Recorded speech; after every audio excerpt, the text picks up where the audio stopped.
અમારી ચેનલમાં તમારું સ્વાગત છે। તો અત્યારે અમે વાગી ગયા છે 4। આપણે આગળ ચા નાસ્તો કરી લીધો છે। હવે આપણે નીકળી રહ્યા છે સારંગપુર તરફ। તો બને ત્યાં સુધી આપણા વિડીયો પૂરેપૂરો જોજો।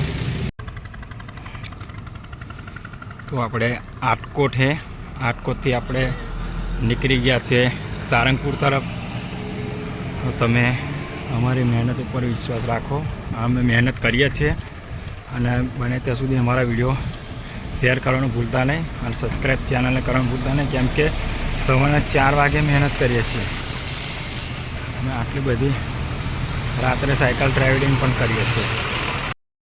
તો આ તમે જોઈ શકો છો, આ છે જસદન। આ જસદન ચોકડી છે। હવે જઈ રહ્યા છે આપણે સારંગપુર તરફ।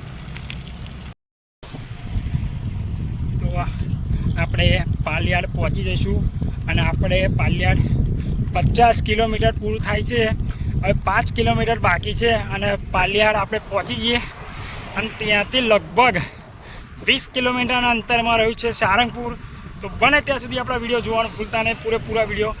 નેક્સ્ટ ટાઈમ આપણે સારંગપુરથી નીકળી જઈશું આપણે ભાવનગર તરફ। તો બને ત્યાં સુધી ભાવનગર જેટલું પણ કપાશે એટલું આપણે કોશિશ કરીશું, કેમ કે ભાવનગર છે 80 કિલોમીટર।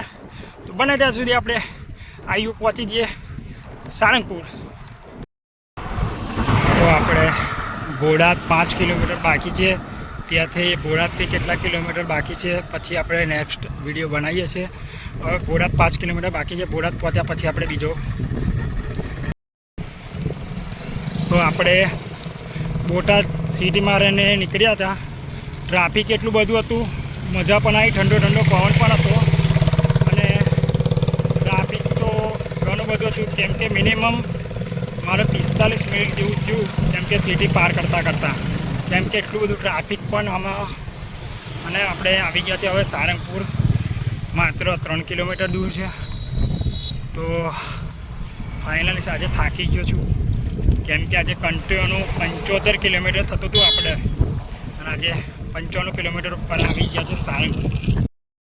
તો આપણે આવી ગયા છે સારંગપુર મંદિરની અંદર આપણે એન્ટર થઈ રહ્યા છે। તમે જોઈ શકો છો આપણે મંદિરની માં એન્ટર થઈ રહ્યા છે। બને તે સુધી આપણા વિડીયો જોતા રહેજો।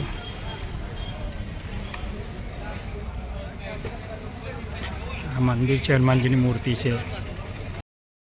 સામે છે સારંગપુરનો મોટો ગેટ, મેન ગેટ છે। બને ત્યાં સુધી જુઓ તમે, સારંગપુરમાં એકવાર મુલાકાત લેવા આવો। હું તો આવી ગયો છું, તો તમે જોઈ શકો છો નજારો। અને આ છે હનુમાનજી દાદાનું મંદિર સારંગપુર। તો એકવાર આવો, મુલાકાત લઈ લો। હું આવી ગયો છું, તમે પણ આવો અને આપણે જોવા જઈએ છીએ પેલ પાછળ મૂર્તિ છે મોટી, એ મૂર્તિએ જોવા જઈએ છીએ। બને ત્યાં સુધી વિડીયો જોતા રહેજો। તો આપણે આવી ગયા હતા અંદર જમવા માટે। તો તમે જોઈ શકો છો જમવામાં કેટલી બધી ભીડ છે। તો બને ત્યાં સુધી તમે સારંગપુરમાં આવો તો એ આગળ થોડો પ્રસાદી લઈ લેજો। મેં પ્રસાદી લઈ લીધી છે। હવે આપણે જઈ રહ્યા છીએ ફોટોશૂટમાં અને વિડીયો બનાવવા માટે। આ દેખાય છે એ સારંગપુરનું મંદિર છે અને અહીંયા છે ને તો આપણે જમવાની વ્યવસ્થા છે। તો આપણે અંદર જમવા જઈએ છીએ એટલે પ્રસાદી લેવા માટે। તો બને ત્યાં સુધી આપણો વિડીયો પૂરેપૂરો જોજો। તો આપણે આવી રહ્યા છે મોટી મૂર્તિ ઉપર, આપણે ફોટો પાડીશું, વિડીયો પણ બનાવીશું આમ। અને બહુ ગજબનું લોકેશન છે। બને ત્યાં સુધી એકવાર સારંગપુરમાં આવજો તો આમ તમને એવું લાગશે કે ના, કે આ સારંગપુર છે। હું આવ્યો છું તો મારા લાઈફ ટાઈમ પહેલી જ વાર બધા પણ મંદિર આપણે પૂરા કરીએ છીએ અને તમે જોઈ શકો છો નજારો પણ જોરદાર છે। તો આપણે મસ્ત રીતે દર્શન થયા છે આપણે હનુમાનજી દાદાના સારંગપુરમાં અને આપણે વિડીયો પણ બનાવ્યો, અંદર આપણે ફોટો પણ પાડ્યો અને એનેબલ હતો ફોટો અને બધું હતું, કેમ કે શનિવાર હોય ત્યાં ફોટો પાડવા દેતા નથી અને આડે દિવસે તમે પાડો તો ફોટો તમને પાડવા દેશે। અને બને ત્યાં સુધી હવે આપણે 34 કિલોમીટર કાપીને રોકાવાનું છે અને કાલે ભાવનગર પહોંચી જઈશું। તો ફાઇનલી આપણે હવે રહ્યું છે ભાવનગર 67 કિલોમીટર। હવે 67 કિલોમીટરમાંથી બને ત્યાં સુધી જેટલું કપાય એટલું આપણે કાપીશું। તો તમે જોઈ શકો છો 67 કિલોમીટર છે ભાવનગર। હવે ચોકડી પરથી વળવાનું છે આપણે જમણી સાઈડ, એટલે આ ચોકડીથી આપણે જમણી સાઈડ વળી જવાનું છે। તો આપણે આ હોટલમાં રોકાયા છે. તો ફાઇનલી આપણે આ જોડેવાળી બાજુમાં છે ને એ રૂમ છે, તો આપણે ત્યાં રોકાયા છે.